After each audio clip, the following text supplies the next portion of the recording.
Et je comprends que si ce monsieur est là, devant moi, c'est parce que il n'était pas habillé au volant. Quoi?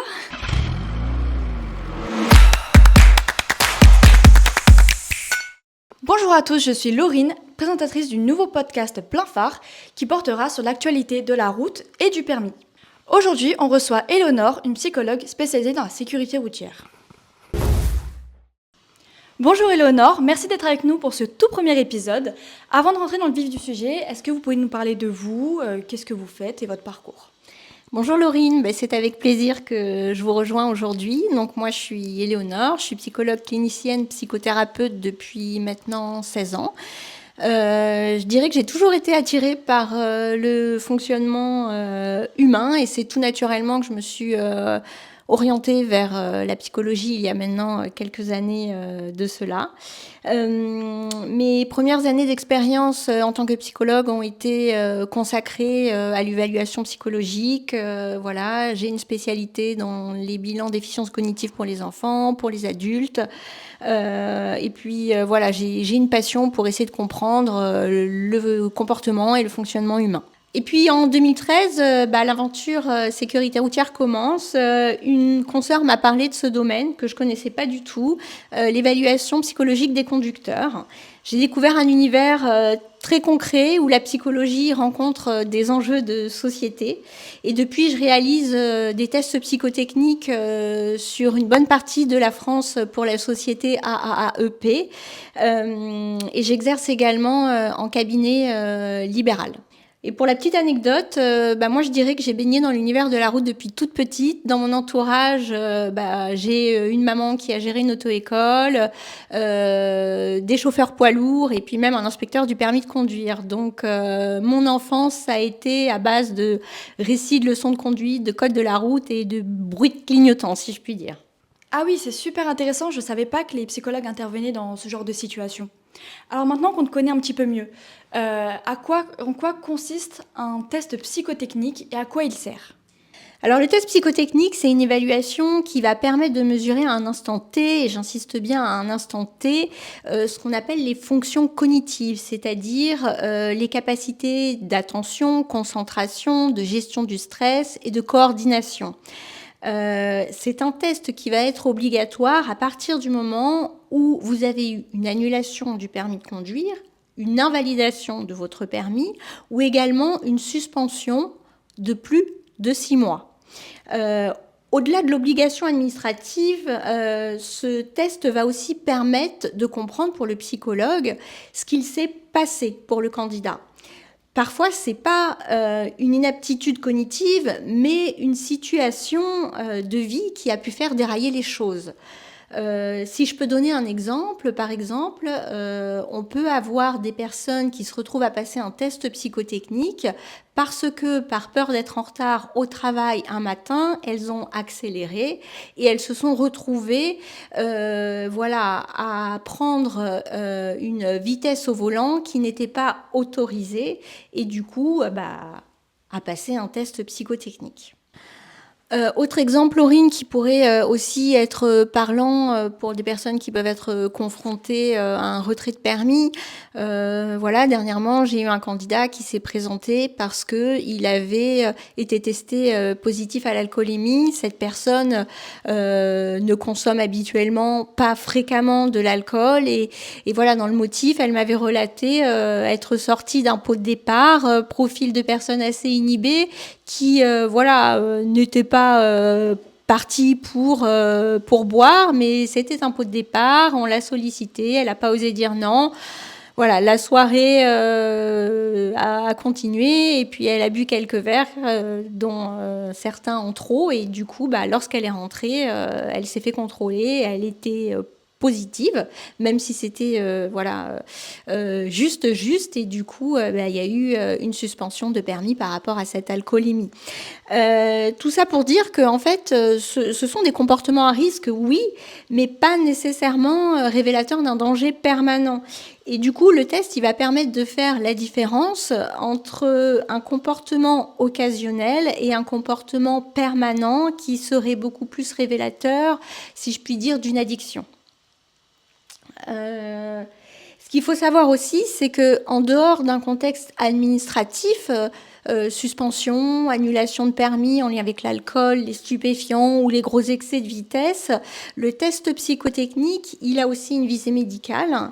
Ça arrive que ce soit des médecins qui orientent leurs patients pour voir s'ils ont une aptitude à la reprise de la conduite parce que antérieurement, il y a eu un accident de la vie type AVC, traumatisme crânien, et qu'il est nécessaire de vérifier les aptitudes avant que la personne se relance derrière son volant. Voilà, donc il peut y avoir plusieurs causes pour lesquelles en France on passe un test psychotechnique pour son permis. Au fond, que ça soit à la suite d'une infraction ou d'un souci de santé, le test il a toujours la même finalité. Pour le psychologue et pour le candidat également qui a un retrait de permis, c'est s'assurer que la personne a les capacités pour conduire sereinement, en sécurité et en toute autonomie. Au-delà de cette évaluation, ça peut être aussi pour la personne une véritable prise de conscience, l'aider à mieux comprendre ses réactions, ses limites, ses points forts et puis son vécu. Parce que derrière un retrait de permis, il y a aussi un vécu, il y a aussi une histoire de vie qui l'amène à un moment à rencontrer un psychologue pour être évalué sur ce point de vue-là. D'accord, on comprend mieux à quoi sert ce test maintenant. Tant mieux si j'ai pu éclairer. Et concrètement, comment se passe la journée du test? À quoi doit s'attendre un candidat en arrivant avec un psychologue AEP? Alors, le test, déjà, c'est une évaluation assez courte, à la différence d'autres évaluations psychologiques qu'on peut avoir dans d'autres domaines. Sa durée est de 40 minutes, ça peut aussi parfois être un peu plus important en fonction du profil ou de la causalité. Pour ma part, je commence toujours le rendez-vous par un entretien avec la personne, de façon à revenir sur plusieurs critères qui seront nécessaires dans mon évaluation, notamment le type de véhicule possédé, les permis possédés, parce que ce qu'il faut savoir, c'est que si vous avez une suspension pour un permis voiture, vous êtes suspendu également pour vos autres permis. Donc les motards également en parallèle seront suspendus du permis moto s'ils ont un retrait de leur permis voiture. On va essayer de retracer également les habitudes de la conduite. Il y a des personnes qui aiment conduire vite, d'autres qui sont plutôt calmes, à vitesse lente. Et puis les antécédents sur route. Parfois, il y a des gens qui se présentent mais n'en sont pas à leur première infraction ayant conduit à un retrait de permis.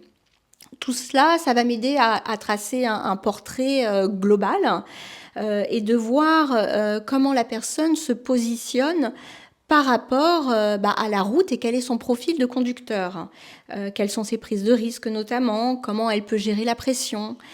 À la suite de ça, on a une partie un peu plus technique, d'où le terme technique dans la partie psychotechnique, ce sont les tests. Les tests, moi, j'en fais passer 4. Un test qui va être axé sur l'attention, une attention soutenue sur une durée définie, une attention partagée également sur une durée également définie, tout en explorant la flexibilité mentale du candidat, c'est-à-dire comment est-ce que je jongle sur deux aspects différents qui me sont présentés. Et au volant, ça peut être par exemple, j'ai les mains sur le volant et également sur la boîte à vitesse, j'ai les mains sur le volant et je dois penser à mettre mon clignotant.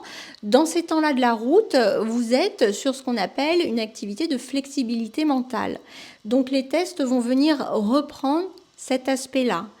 On va également évaluer la mémoire à travers des scènes qui reprennent des aspects, des moments de sécurité routière, et puis également tout ce qui est gestion du stress. Pourquoi ? Parce que lorsque vous conduisez une voiture, il y a aussi des moments où vous êtes soumis à un stress, direct ou indirect. Pour un stress direct, je prendrai comme exemple, je suis dans les bouchons, je vais être en retard ou alors je suis fatiguée, comment je gère cette période? Est-ce que je vais conduire sur la bande d'arrêt d'urgence si ça m'est possible? Est-ce que je vais klaxonner à tout va?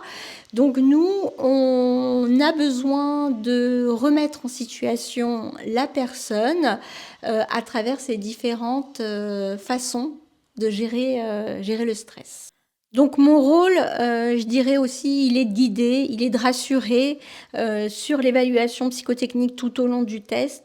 Ce n'est pas un piège, ce n'est pas un examen, en quelque sorte pas un examen scolaire qui vient vérifier, comme certaines personnes pourraient le prétendre, si on est intelligent, votre degré de folie, pas du tout. C'est un test qui vient mesurer ses aptitudes à la conduite après une infraction ou après pathologie ou accident de la vie.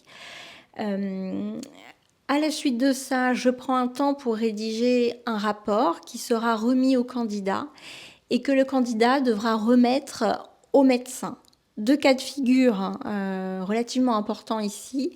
Le candidat a eu une suspension de permis ou un retrait en lien avec l'alcool, les stupéfiants. Il devra se rendre à la commission médicale de la préfecture. Où généralement il rencontre là un binôme de médecins, mais ça se passe en préfecture. Et si le candidat a eu une invalidation du permis, c'est-à-dire qu'il retrouve un solde de points nul, et que il a eu,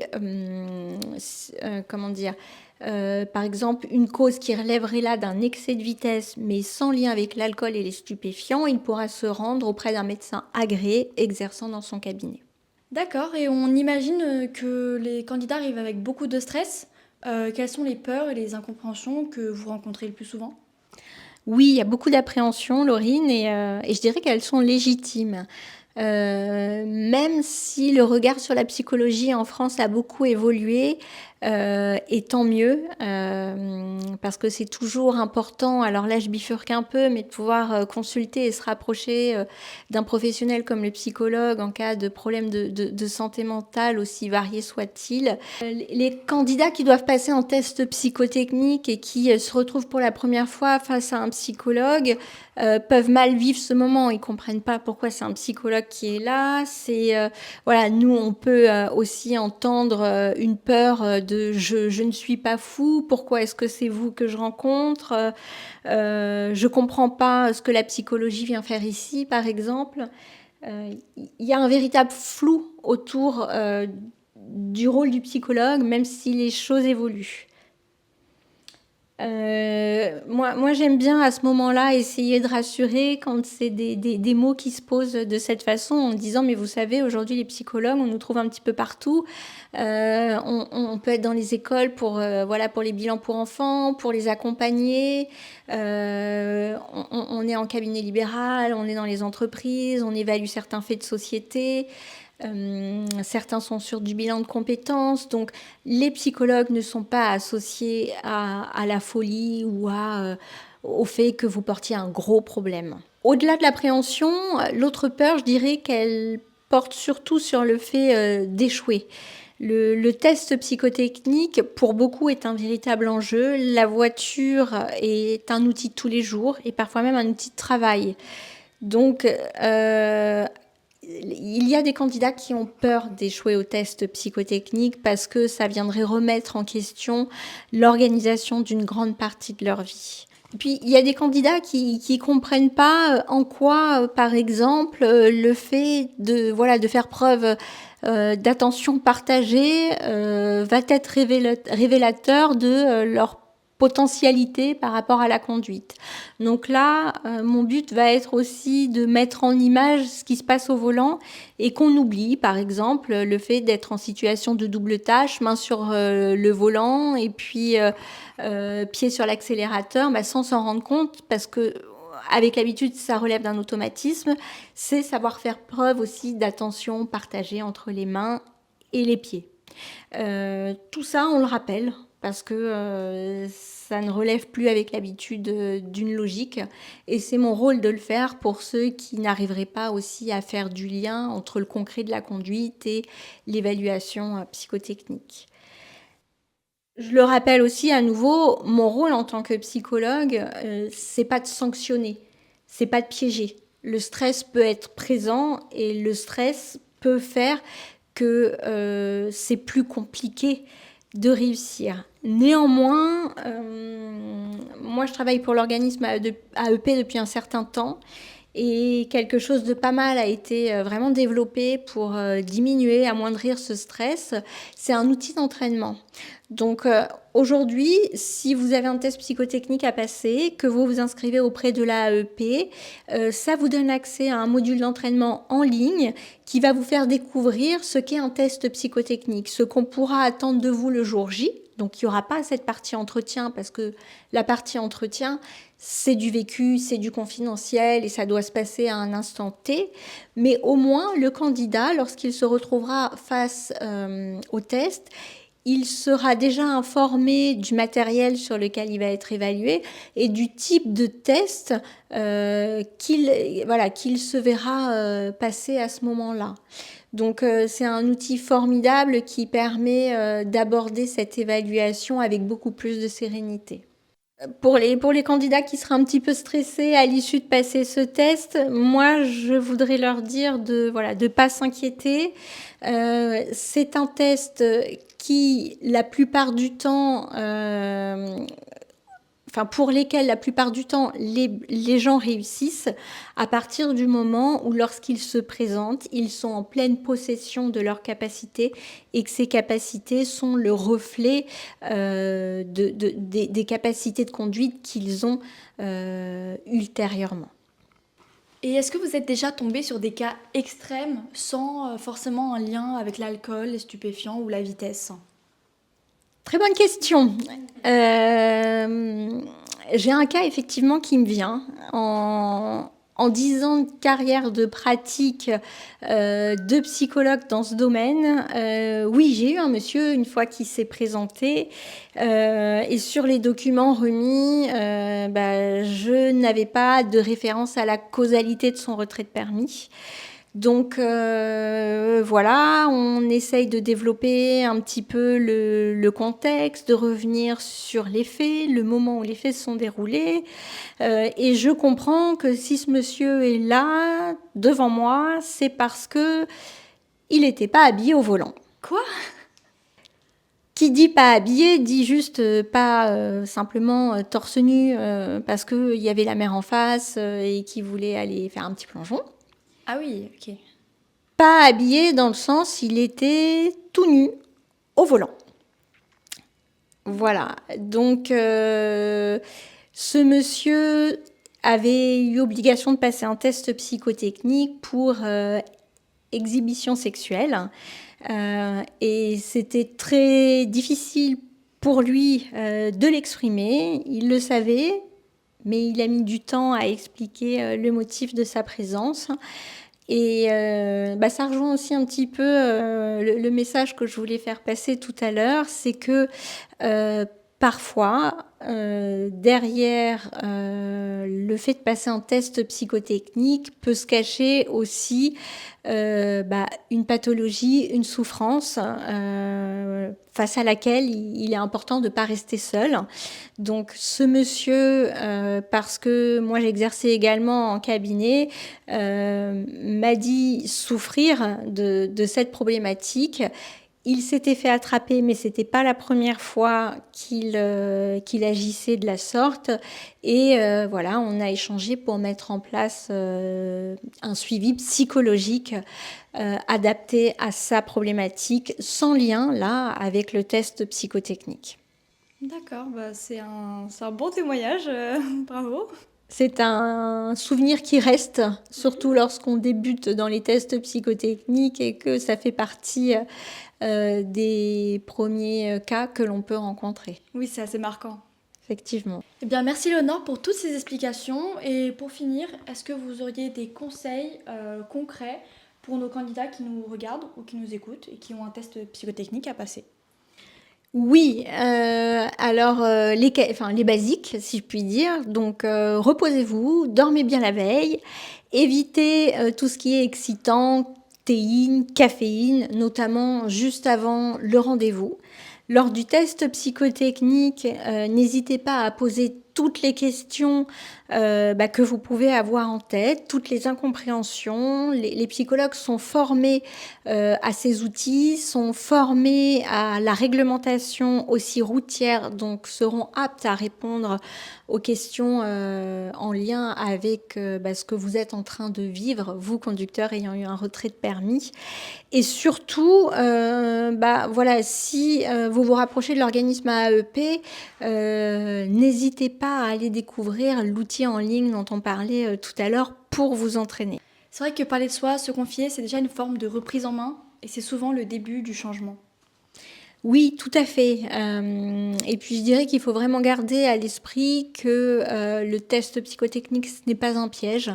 À partir du moment où vous vous y présentez dans un bon état d'esprit, en vous disant que voilà, c'est une étape aussi obligatoire, mais consécutive à une infraction que vous seul avez commis, et si conjointement à ça, vous vous présentez justement avec de bonnes capacités, c'est-à-dire voilà, vous venez pas sous l'empire d'un état alcoolique, pas après avoir consommé des stupéfiants, tout se passe très bien et le test est réussi.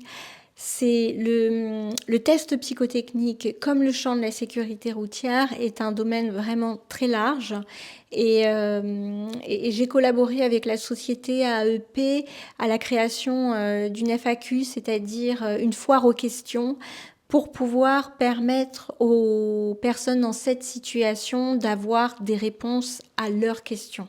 À leurs questions, la différence entre une annulation, une suspension, à partir de quelle durée on est obligé de passer un test psychotechnique, quelle est l'étape d'avant, quelle est l'étape d'après. Donc j'invite vivement les candidats qui pourront regarder ce podcast et qui se reconnaîtront éventuellement dans ce cas-là à aller jeter un coup d'œil à la FAQ de AEP. Et voire même, parce que l'équipe est relativement disponible, à les contacter par téléphone, juste parce que voilà, il y a une interrogation. Merci Léonore pour votre présence aujourd'hui.